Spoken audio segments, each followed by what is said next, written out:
Bonjour à tous. Voilà, ça fait bien longtemps que je voulais faire ça. Je me décide enfin. Donc voilà, je vais partager comment Dieu a transformé ma vie. Je suis né dans une famille où j'ai reçu une éducation chrétienne, plus précisément une éducation chrétienne évangélique. Je remercie d'ailleurs mes parents, ma grand-maman du côté maternel pour cette éducation. Vers l'âge de 7 ans, j'ai commencé à vraiment avoir envie d'aller au ciel. Lorsque, à l'école du dimanche, j'ai entendu parler de cette nouvelle Jérusalem, cet endroit extraordinaire où les rues sont en or, où il y a des diamants, où il n'y a plus de pleurs, plus de larmes, et où la paix, le bonheur éternel existe. Et comme c'est éternel, il ne s'arrête pas. Vers l'âge de 12 ans,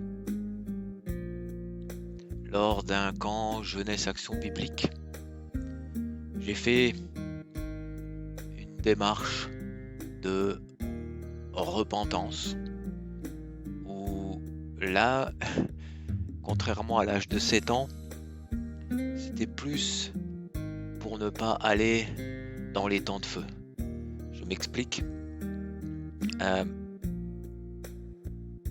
Le moniteur de camp nous a fait un petit exposé, nous a expliqué. Pour la plupart, nous étions des jeunes qui venaient de familles chrétiennes et il nous a dit que c'est pas parce qu'on était enfant de chrétiens que ça voulait dire que on irait automatiquement au ciel et que si on demandait pas pardon à Dieu pour nos désobéissances, ce qu'on appelle dans le jargon biblique, évangélique, chrétien, le péché. Et je n'avais aucun mal à reconnaître que j'étais un pécheur. Et je me suis rendu compte que j'avais besoin de demander pardon à Dieu pour cela. Même si aujourd'hui je réalise bien plus qu'à l'époque que, eh bien, j'ai pas choisi d'être pécheur. Je l'ai hérité. Je l'ai hérité de mes tout premiers parents, de mes tout premiers ancêtres, à savoir le premier homme et la première femme, appelés Adam et Ève. Cette démarche m'a donné beaucoup de joie, énormément de joie, et j'avais hâte de le partager avec mes parents qui furent aussi dans la joie, une grande joie. Mais rapidement, au contact de mauvaise fréquentation. Donc, j'ai donné pour la première fois, on va dire vraiment de tout mon cœur, à Dieu à l'âge de 12 ans. Mais rapidement, je me suis laissé attirer par les plaisirs du monde. Et cela m'a éloigné de mes parents, quoique physiquement avec eux, j'avais plus cette relation et c'était souvent des conflits et des disputes.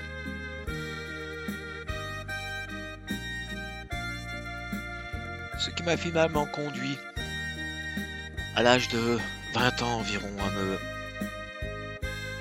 repositionner, à me reposer des questions et à finalement refaire une recherche assez poussée par moi-même sur est-ce que Jésus est celui qui est présenté dans la Bible? Est-ce que Dieu est le Dieu créateur, etc., etc. Et je me suis dit, finalement, dans ma démarche, j'ai réussi à aller jusqu'au point de d'imaginer que peut-être Dieu, c'est peut-être pas le Dieu comme il est décrit dans la Bible, mais je ne suis pas arrivé plus loin que je savais qu'il y avait euh, quelque part un être supérieur, un être qui était au-dessus et que cet être-là, il gérait les choses. Je me rappelle, j'avais beaucoup philosophé avec un ami qui, avec qui on partageait, on passait des heures à réfléchir sur toutes ces choses. Et je me suis dit, au final, si je veux la réponse, j'ai qu'à m'adresser à cette personne, à ce tout-puissant,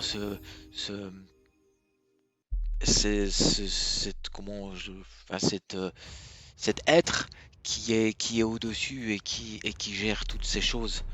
Et je lui ai demandé, je lui ai dit, est-ce que tu es le Dieu qui est enseigné dans la Bible? Est-ce que tu es le Dieu dont on m'a parlé, dont mes parents m'ont parlé, dont ma grand-maman, dont ma grand-mie m'a parlé? Est-ce que est-ce que ce livre que les chrétiens appellent la Bible, ou la parole de Dieu, est-ce que c'est vraiment toi qui parles au travers de ce livre? Est-ce que on peut s'y fier? Et est-ce que Jésus-Christ est-il réellement venu dans ce monde? Est-il réellement venu donner sa vie pour chaque être humain, afin que n'importe qui croit en lui, qui place sa confiance en lui, ne meure pas, mais ait la vie éternelle? Et j'ai eu la réponse. Et voici cette réponse.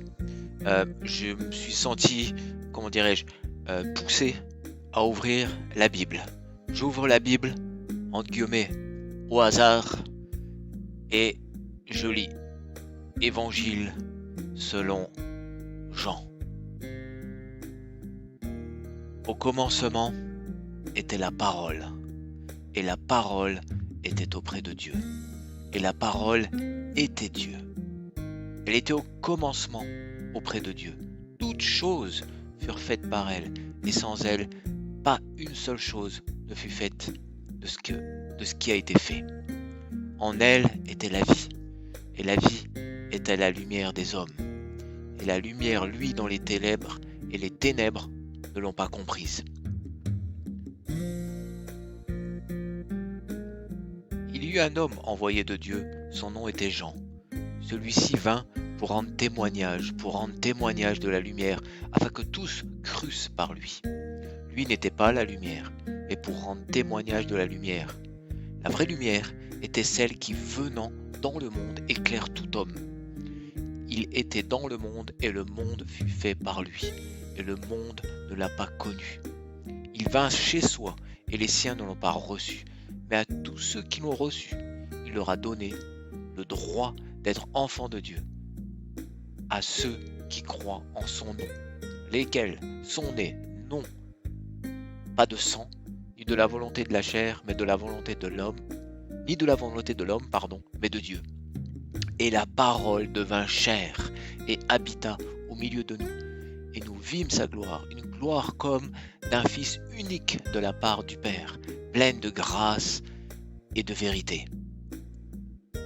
Jean rend témoignage de lui et a crié disant, « C'était celui-ci duquel je disais, celui qui vient après moi prend place avant moi, car il était avant moi. Car de sa plénitude, nous tous, nous avons reçu grâce sur grâce, car la loi a été donnée par Moïse, la grâce et la vérité vinrent par Jésus-Christ. » personne ne vit jamais Dieu. Le Fils unique, qui est dans le sein du Père, lui, l'a fait connaître. Ce texte résonna de manière extraordinaire dans mon esprit, dans mon cœur, et en quelques lignes répondait à toutes les questions que j'avais envoyées vers cet être.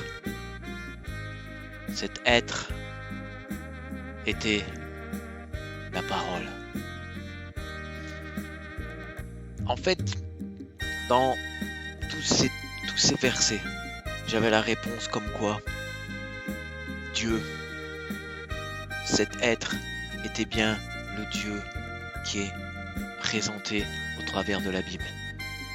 Dans ces quelques mots, j'avais la réponse comme quoi la parole de Dieu, c'est bien la Bible. Dans ces mots, j'avais la réponse comme quoi Jésus-Christ est bien lui-même la parole de Dieu qui a été faite chair afin que le monde, afin que l'homme, l'être humain, soit éclairé par lui.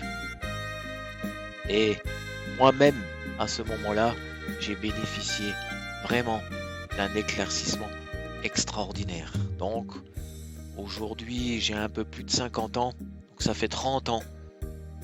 Et voilà, ce fut un moment extraordinaire dans ma vie, cette révélation.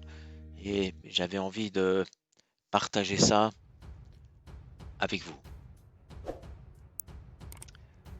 Ce sera la première partie de mon témoignage. Je poursuivrai. Je pense que ça fait 12 minutes à peu près que je parle. Et je pense que c'est déjà pas mal. Du coup, je vous bénis dans le nom puissant de Jésus-Christ.